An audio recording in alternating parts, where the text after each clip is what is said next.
मंडळी, दिवाळीचा पहिला दिवा पेटला खरा, पण माझ्या बळीराजाच्या कांदा बाजारभावाचा आशेचा दिवा मात्र विझलाय असं म्हणायला वावगं ठरणार नाही असं वाटतं. मोठे सण फक्त श्रीमंतांसाठी सीमित आहेत की काय, असा मोठा प्रश्न आज शेतकऱ्यांसमोर उभा आहे.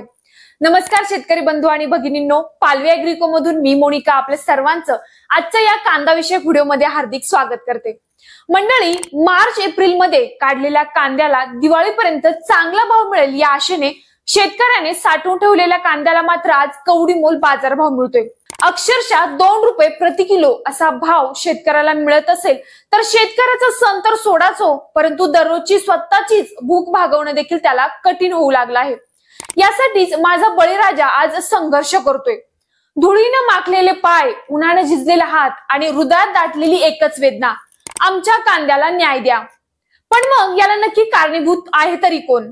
मंडळी, गेल्या काही वर्षांचा कांदा निर्यातीच्या धोरणाचा आढावा घेतला तर कधी निर्यातीवर निर्बंध लादले जातात तर कधी अचानक बंदी केली जाते. या सरकारच्या चुकीच्या धोरणामुळे बाजारातील कांदा किमतींमध्ये मोठ्या प्रमाणात घसरण झाली आणि यामुळे शेतकऱ्याचं गणित पूर्णपणे कोलमडलं. सततचे बदलणारे कांदा निर्यात धोरण आणि योग्य न मिळणारा बाजारभाव यामुळे आक्रोशाला पेटलेल्या शिरूर मधील काही शेतकऱ्यांनी गळ्यात कांद्याच्या माळा घालून आणि खांद्यावर कांद्याच्या गोणी उचलत थेट मंत्रालयासमोर आंदोलन केलं आहे. यावेळी त्यांनी सरकारकडे सर्व कांदा उत्पादक शेतकऱ्यांच्या वतीने शेतकऱ्यांसाठी काही मागण्या देखील केल्या आहेत. मग नक्की काय होत्या त्या मागण्या सांगते. सरकारने निर्यात बंदीच्या निर्णयापूर्वी शेतकरी संघटनेशी चर्चा करावी. कांद्याला किमान आधारभूत किंमत जाहीर करावी.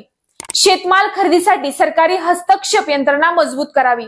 निर्यात बंदी आणि साठा मर्यादा या निर्णयांमुळे व्यापाऱ्यांना फायदा होतो, पण कांदा उत्पादक शेतकऱ्यांना मात्र त्याचा तोटा सहन करावा लागतो. यावेळी सागर फराटे या शेतकऱ्याने देखील मत मांडत सांगितले की कांदा हे प्रमुख पीक असून गेल्या काही वर्षांपासून केलेला खर्च देखील निघत नाहीये. हे आंदोलन सरकारच्या विरोधात नसून फक्त शेतकऱ्यांच्या अस्तित्वासाठी आहे असं देखील त्यांनी म्हटलं.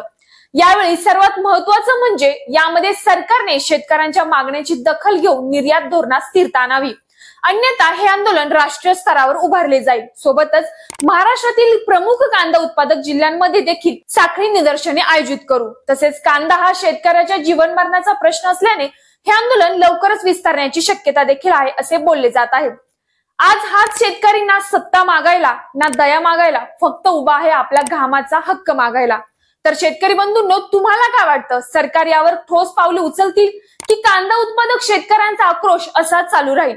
तसेच तुमच्या एरियामध्ये कांद्याला किती बाजारभाव मिळत आहे आम्हाला कमेंटद्वारे नक्कीच कळवा. तसेच हा व्हिडिओ आपल्या बाकी कांदा उत्पादक शेतकऱ्यांना देखील पाठवा.